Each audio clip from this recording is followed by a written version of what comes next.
Welcome back to the episode of Unranked Podcast. We're going to chat about today. Pistons Summer League, as of July 17th, they played 3 games. So we're just going to talk through a little bit of what we've seen from Ron Holland, Bobby Clintman. Yeah, both been playing solid.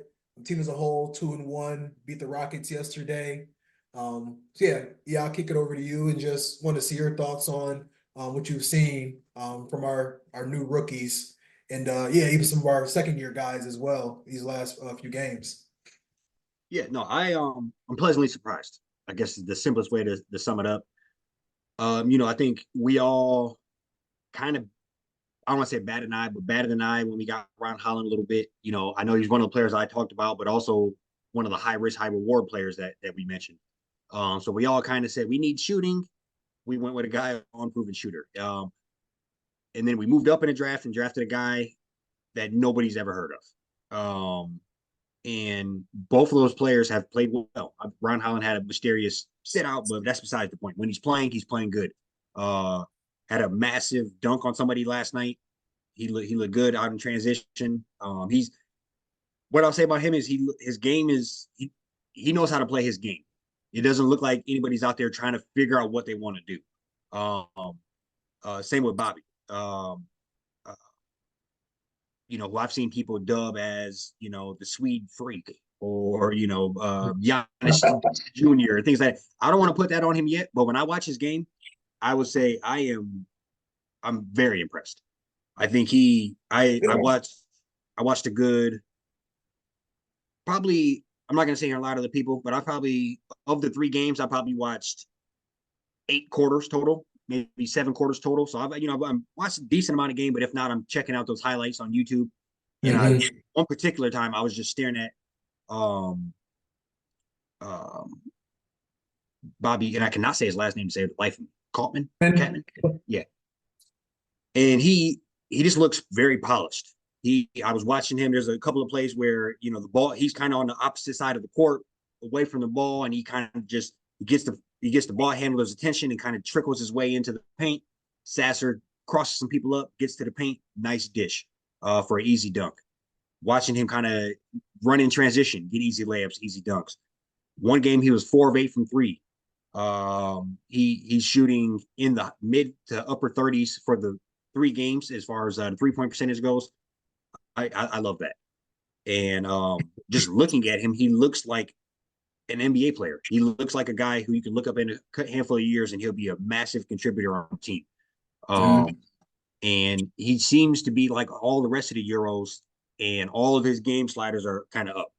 He can pass, he can shoot, dribble pretty well, pretty high IQ. So he seems to be of that ilk. And when you look at his journey from coming from Europe, playing over there professionally, he went to um, Wake Forest. Wake Forest, did not do the greatest there. But when you look at he only played like 16 minutes a game or something. If you look at his per 36 stats, they're pretty good. Per 16, you look at it, you're like, oh, he's only giving you like 5 and 4.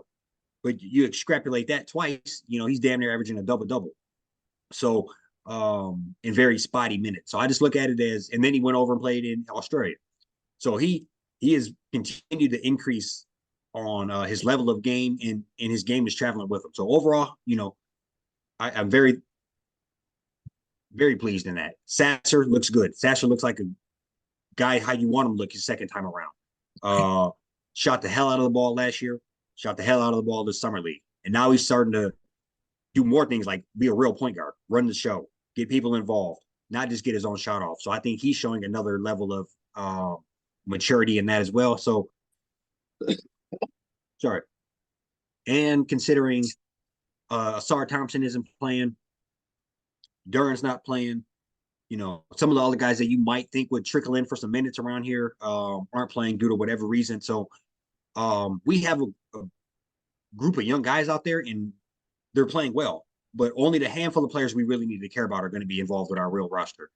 And all those guys, whether it's Sasser, um, Ron Holland, they all are contributing in their own unique way, and just taking those next steps for the players we've seen last year, and just proving themselves. Ron Holland, um, I don't know. I feel pretty good. I feel pretty good with both of those picks. I think we turned the page.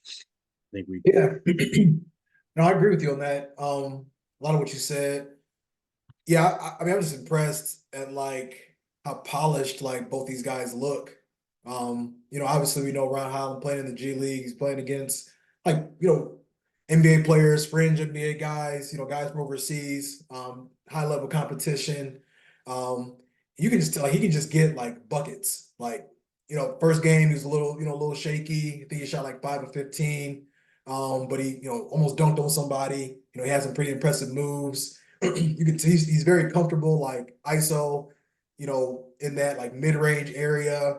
Um, has hit a couple threes. Look, jump shot, everything just looks solid. He just looked like he just looks like a guy that as soon as you get a little weight on him, a little more experience, like you definitely see him being like a Jaylen Brown, Jason Tatum type. I mean, that'd be a slam dunk for us if he can put the work in to get to that level. And yeah, like you said, I mean, Clintman, I'm kind of like blown away. Honestly, like getting a guy like that, just like I mean, they were kind of saying he might be more of a G League guy, but then you saw a couple weeks later he ended up signing like a fully guaranteed contract to actually be on the roster. Like you said, I think you had mentioned he was going to Wake Forest, and yeah, it sounded like he just entered the draft, and they were kind of like, we don't really think you're ready, and then he's kind of opted to go overseas, which is kind of cool to kind of go that route and instead of going back to school. Um, Very productive to see him off the bench too. And I mean, he looks super comfortable out there. He looks Yeah. super comfortable shooting a three. 4 of 8 against the Rockets a couple of days ago. Um, yeah, I think both of them are just like those prototypical 6'8", 6'7" to 6'10" players that can just play defense. One thing too, I feel like they're like prioritizing defense. That's like you can just tell like there's like a little bit of like a little more tenacity on that side of the ball, to just play well on that side of the ball. So yeah, I mean I'm happy with what I see and looking forward to seeing how they're implemented into the rotation as we get preseason and in the start of the regular season in the next few months. Right. I think you made a good point on just the comfortability with both the players. They look like guys that, yeah, maybe I really don't see either one of them happen in the G League. I think our team is we have that good mix of clearly you look at the Twitter potential depth charts and some of these Mhm. guys are sprinkled within. And I can't think of anybody in particular that's going to rob these guys of call it 15, 20 minutes a game. I think Mhm. particular Ron Holland. We took him with the fifth pick. If that fifth pick don't play in the league, we got a problem. Um, Right. right away. Yeah. As far as the 34th pick, we moved up. I think he or 37, whatever it was. I think he's an interesting one because I could not tell you who it was. I wish I could give him credit, but some random podcaster on YouTube showed a mock draft from 3 or 4 months ago where he was a top 20 pick. Hmm. So I think it's one of those guys where he was his range was so long or his range was so vast and where he could get Yeah. drafted at I that got a note like 20th to like early second yeah round. I wonder what yeah happened there. it is so it's one of those things maybe he came over and couldn't hit the side of a basket in the camps maybe it's one of those weird things where he but he seems to be a game time player and there's practice players and then there's people who won't do a lick of homework but they can ace the test and I think he might Mhm. if he's one of those guys hey that's what matters is getting it done when we're keeping track of wins and losses here so I'm very optimistic on the squad. I just think in general, you know, uh, obviously we know the Cade, Ivy, Duran, Thompson, um, Fontecchio, the bats that we had out last year, mixed in the 500 more 3 pointers, mix in these good young guys like to run the floor, jump, dunk. I could see kind of what we're building here. And you look at just the turnaround that Trajan Langdon has done since getting the job, let's call it June 1. If he June 1 to July 17th, where we are now, I feel night and day better. We made the right decision on coach. We made the right decisions on some it looks like we made the right decisions on these draft picks. Mhm. But, I think he seems to have, if we're in a sinking boat, he definitely stopped the sinking. Now we just got to kind of figure out, evaluate from where we are here, roll into this season. But kind of what are your thoughts on, let's call it the first 8 weeks of Trajan Langdon's reign here, from the firings to the hirings to the draft, kind of, Yeah. I don't want to say a letter grade, but necessarily, how do you feel about Yeah. I think, yeah. I know what you're talking about doing later grade, but I feel like that would kind of be, I feel like you'd almost have to kind of give him an A, but like it's not like a realistic grade in my opinion. You know what I don't know. So I won't give him a grade, but like I'll just say impressed. Like I doubt the dude has slept really any if it probably did the first few weeks. But I don't know. It's just a night and day difference. And obviously, we talked in the last pod, just not getting too excited because it's July, but the moves just look vastly different. I mean, we actually signed like high caliber free agents, traded for a shooter. You know, we haven't taken on any, bad contracts for more assets yet, in like a kind of like in a buyout type deal. it? I'll just kind of be interested to see how strategic we are about those kind of things because, you know, with Weaver, we had like 3, 4 guys that you trade them, they bounce, trade them, bounce, trade them, bounce, and it'd be kind of nice to kind of like, maybe get in on one of these deals to get like a solid player, maybe sip aside Cade as we're, still transitioning like through to another from one rebuild to another rebuild.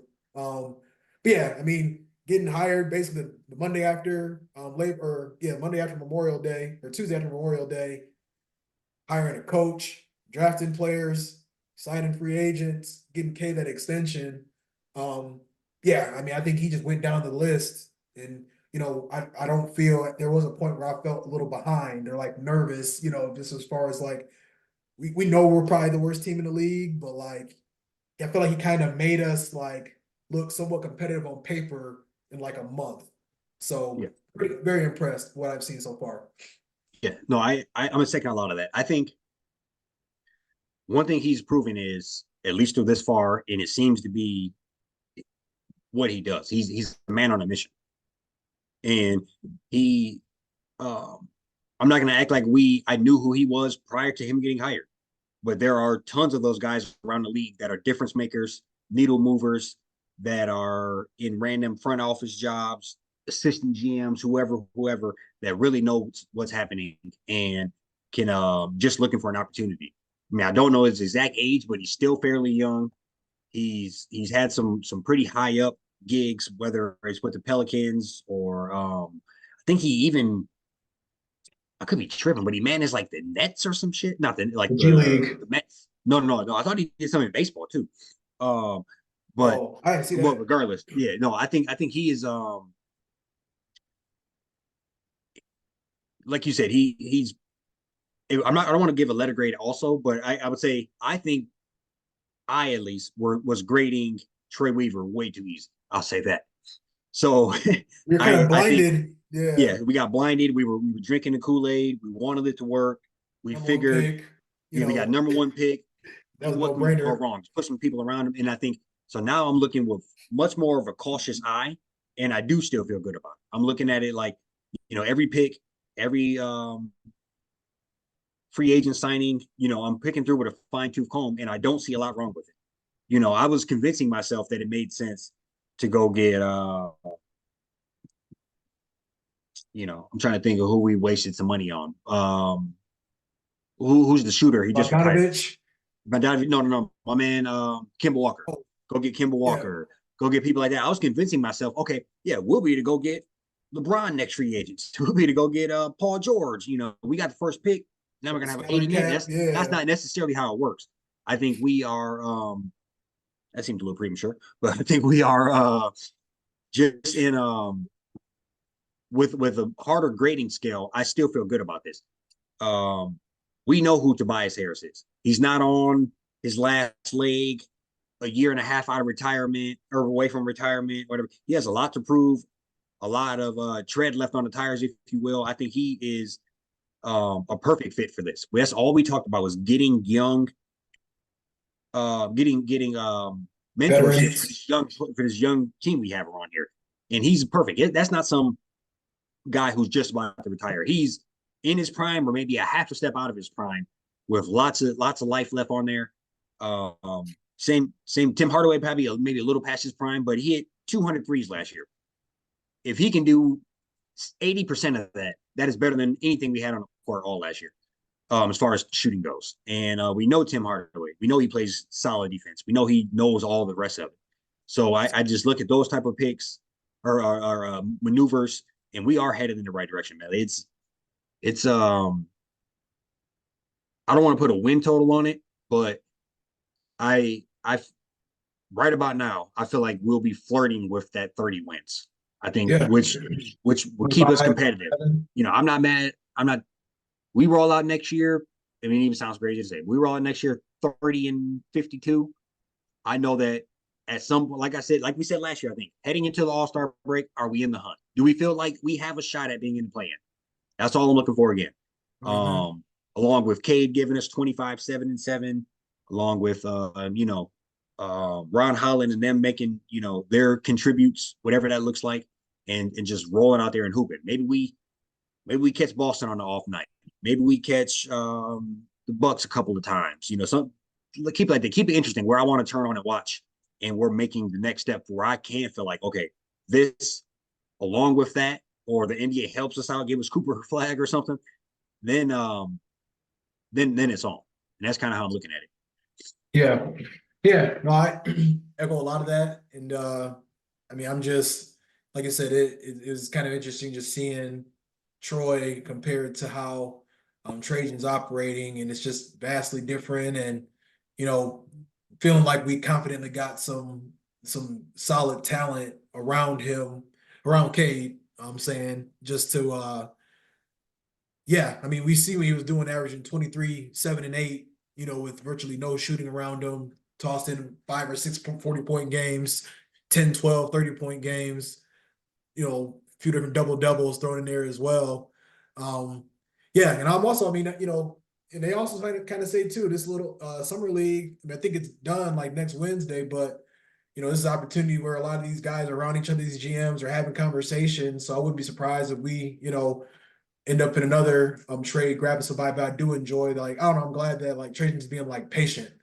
It feels Right. like, it's not taking on bad contract just to take them on, taking on for like guys that just want to get bought out and go to a contender, things along those lines. So yeah, it was good watching some good summer league, our new players. I also want to give a little shout out to this guy, Dennis Jenkins. I think he's from St. John's. Yes, I was going to shout him out too, actually. Two-way guy. So like, he's essentially going to be part of the team in some capacity, like at least guaranteed this upcoming year. So against the Rockets, 26 points, 6 threes, 8 of 16 from the floor. I feel like we're just, identified, some key guys that, not that Ivy and Asar didn't, show flashes in summer league, but I mean, these guys pretty, like, very, very consistent.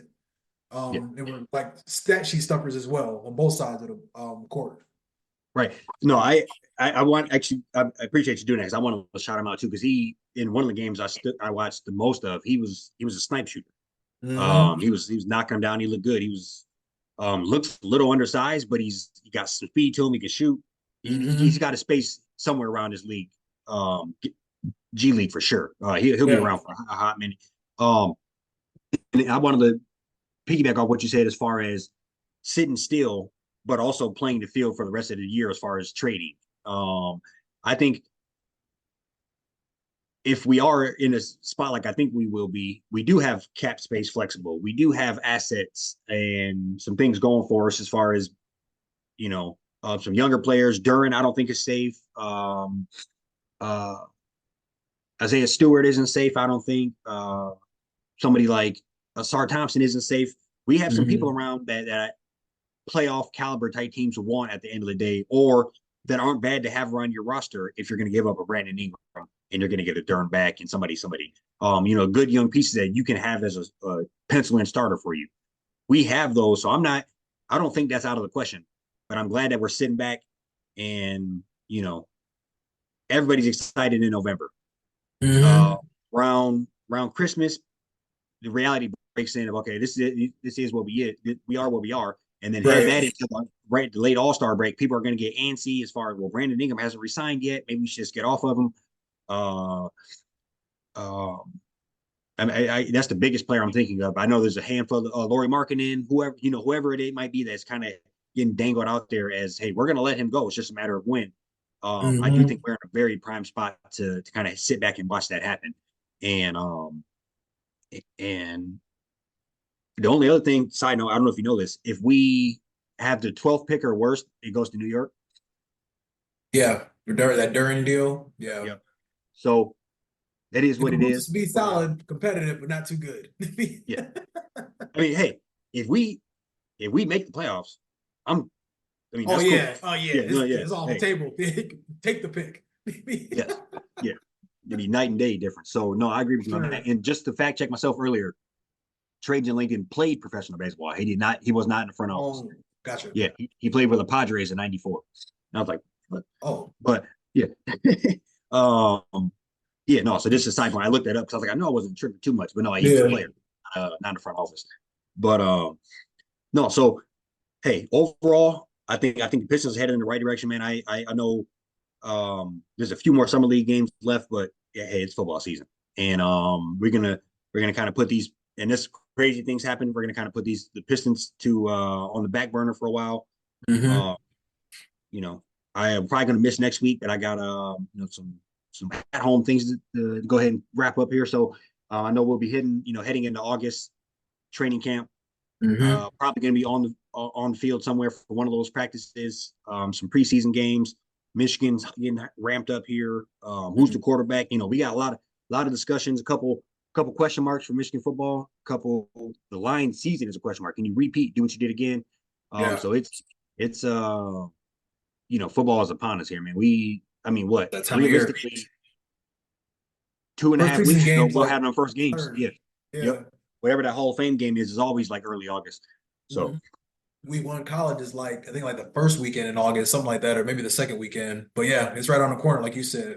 Or And excuse me, Grant got college September. football, so he's gonna get his whole fix in tonight. Yeah. So he gonna be Got Michigan 3-0, number one in the country to start so far.